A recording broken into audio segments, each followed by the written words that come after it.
এক লোক তার স্ত্রীকে নিয়ে নতুন একটা ভাড়া বাসায় উঠে থাকা আরম্ভ করলো। সকালবেলা যখন তারা স্বামী স্ত্রী দুইজনেই নাস্তা করতে বসলো, তখন লোকটার স্ত্রী ঘরের জানালা দিয়ে প্রতিবেশী এক মহিলার কাপড় রোদে শুকাতে দেখে বলতে লাগলো, হাই হাই সর্বনাশ, এই প্রতিবেশী মহিলা কি নোংরা গো, সে তো ভালো মতো কাপড়ই ধুইতে জানে না, দেখো কাপড়ের মধ্যে কত ময়লা লেগে আছে। এইভাবে সেই প্রতিবেশী মহিলা যখনই তার কাপড় ধুয়ে রোদে শুকাতে দিত, তখনই ওই লোকটার স্ত্রী প্রতিবেশী মহিলাকে তুচ্ছ তাচ্ছিল্য করে বলতে থাকতো, কি অপরিষ্কার বোকা মহিলা, কাপড় ধুইতেই জানে না। এইভাবে চলে গেল 1 মাস।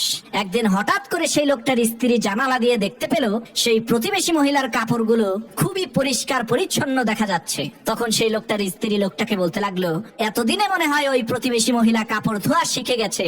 স্ত্রীর এই কথা শুনে সেই লোকটা বলতে লাগলো, আরে না, প্রতিবেশী মহিলা কাপড় ধোয়া শিখে নাই, বরং তুমি যে জানালা দিয়ে ওই প্রতিবেশী মহিলার কাপড়গুলোকে দেখো, আজকে সকালবেলা আমি ওই জানালার কাজ পরিষ্কার করে দিয়েছি।